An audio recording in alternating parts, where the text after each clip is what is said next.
Le maître des brumes.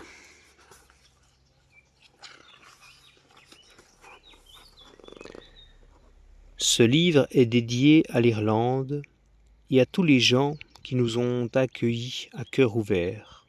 Tommy Ungerer. Maître des brumes.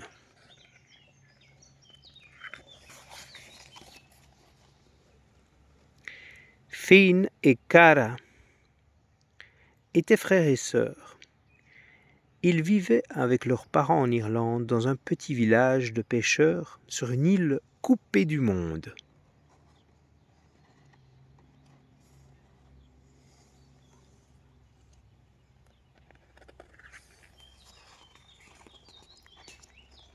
Le père passait ses journées en mer, la mère s'occupait de la ferme, Finn et Cara l'aidaient de leur mieux.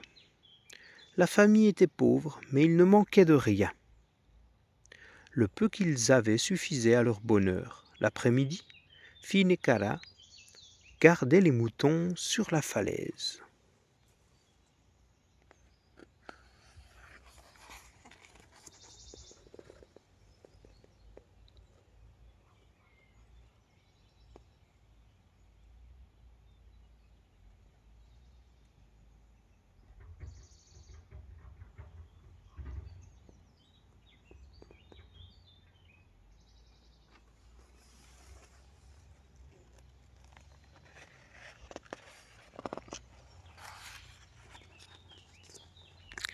Ils aidaient à charger la tourbe séchée que le père avait débitée en briquettes pour le feu. La nuit venue, le vent se déchaînait en hurlant. Ils se sentaient bien au chaud à l'abri dans leur maison.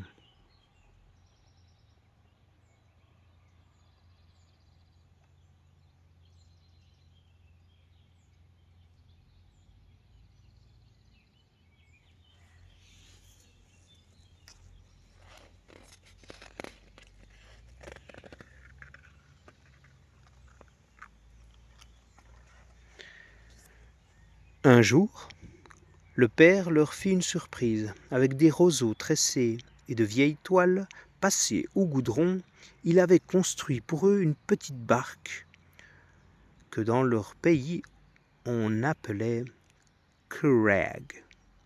Finn et Cara avaient maintenant leur propre embarcation. Ne sortez pas de la baie, les avertit le père, et surtout ne vous approchez jamais de l'île aux brumes. C'est un endroit maudit, dangereux, cerné par les courants les plus traîtres. Ceux qui se sont aventurés dans ces eaux ne sont jamais revenus.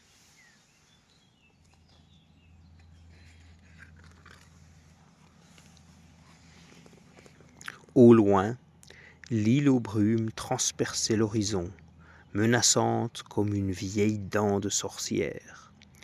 Finn et Cara adoraient caboter le long de la côte et pêcher du poisson. Mais un jour, un brouillard épais envahit la baie. La marée les entraîna vers le large, poussés par de forts courants. Leur Curragh partit à la dérive. Ils étaient perdus. Seule la cloche d'une balise résonnait dans le silence cotonneux.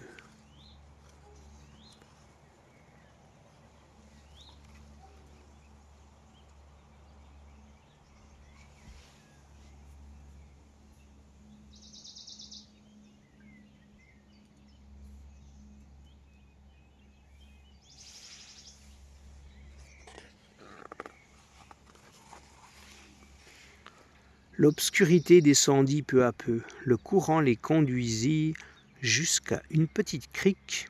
Ils tirèrent leur barque sur le rivage et s'installèrent pour passer la nuit. Comme la lune montait dans le ciel et inondait la grève d'une lumière laiteuse, un escalier creusé dans la falaise apparut. Finn regarda autour de lui et s'exclama « Regarde, Cara, nous avons échoué sur l'île aux brumes. Allons voir où mènent ces marches. »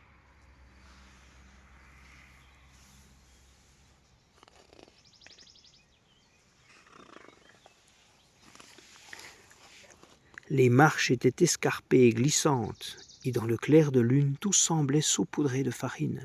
Ils grimpèrent, grimpèrent et grimpèrent encore.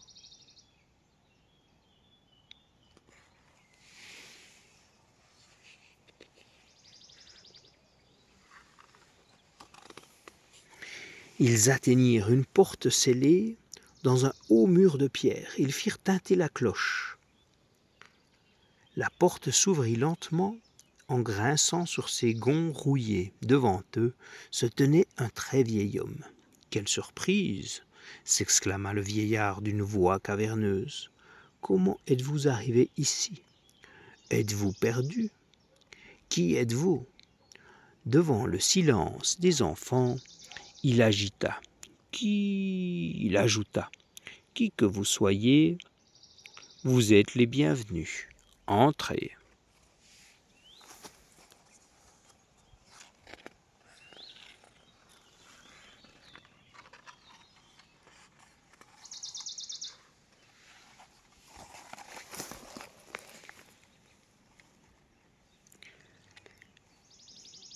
Finn et Kara pénétrèrent dans une immense salle obscure où il faisait curieusement chaud et humide. « Je suis le maître des brumes, » dit leur hôte. « C'est de ma brume que vous vous êtes perdus ce soir. »« Comment ça, votre brume ?» demanda Finn. « C'est moi qui la fabrique, je l'ai répandue, mais à présent, je vais la dissiper afin que vous puissiez rentrer chez vous demain sans crainte. »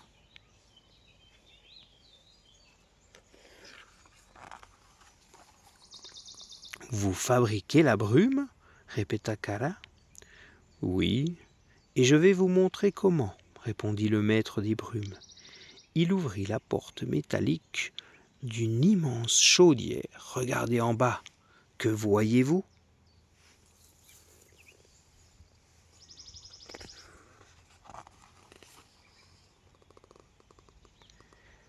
Finn et Kara se penchèrent et découvrirent un puits d'une profondeur insondable. Du fin fond de l'abîme montait une chaleur intense dégagée par une masse rougeoyante et bouillonnante. « C'est l'enfer !» s'écria Finn. « C'est du magma. Ce que vous voyez là, c'est le centre de la Terre. »« Comme au fond d'un cratère de volcan ?»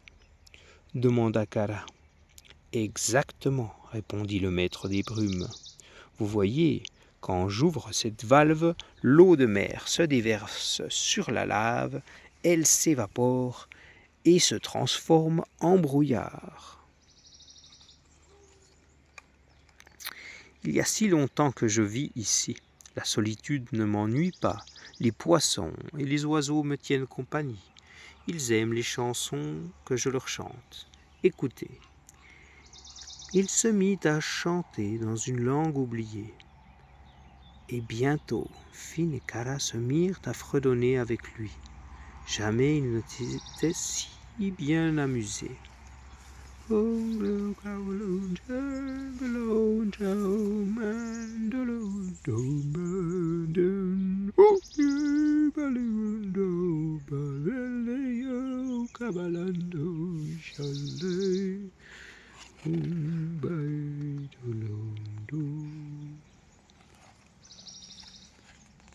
Vous devez être affamé, dit soudain le maître des brumes.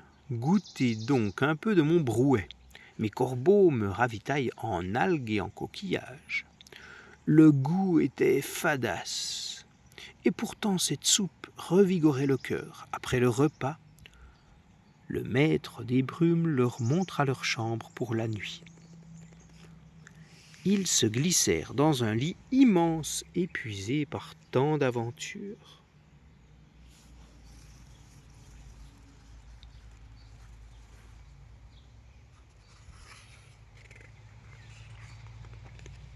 Le lendemain matin, ils se réveillèrent au milieu d'étranges ruines.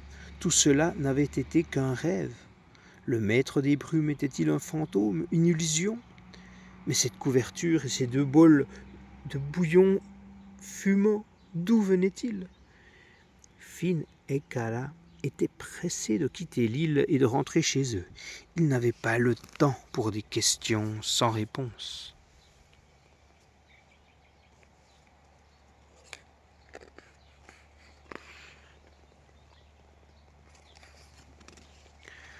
Comme le maître des brumes leur avait prédit, le brouillard s'était levé. Ils partirent dans leur curragh.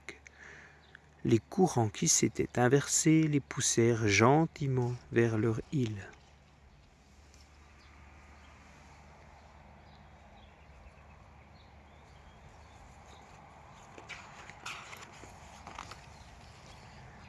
Le maître des brumes contrôlait la brume, mais ni les flots ni le vent.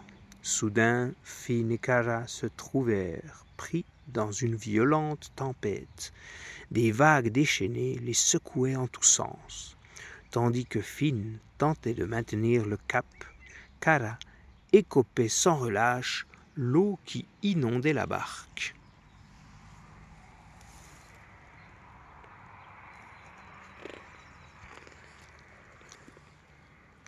Leurs parents n'avaient pas dormi de la nuit et voyaient déjà leurs enfants perdus dans la tourmente.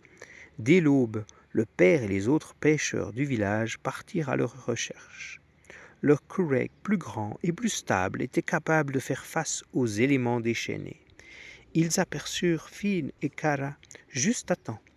Après plusieurs tentatives, ils réussirent enfin à hisser les enfants à bord. La mer s'était calmée sur la grève.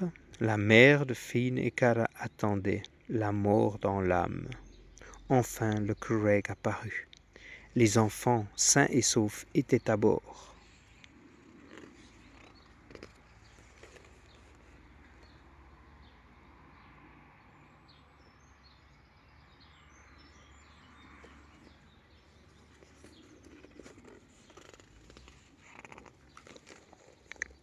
Ce soir-là, tous les voisins se réunirent dans le pub du village pour célébrer le retour de nos jeunes héros.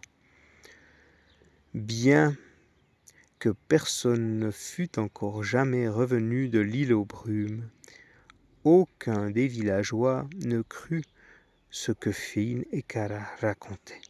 Le maître des brumes, une fantaisie.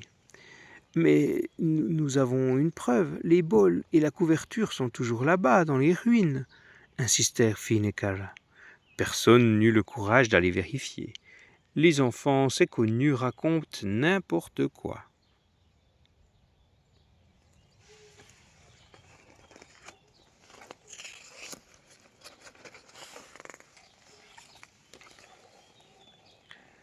Un soir, bien des semaines plus tard, toute la famille était en train de dîner. Kara trouva un cheveu dans sa soupe. Elle tira. Tiens, le maître des brumes, chuchota-t-elle à Finn. Leurs parents ne surent jamais ce qui faisait pouffer de rire leurs deux enfants.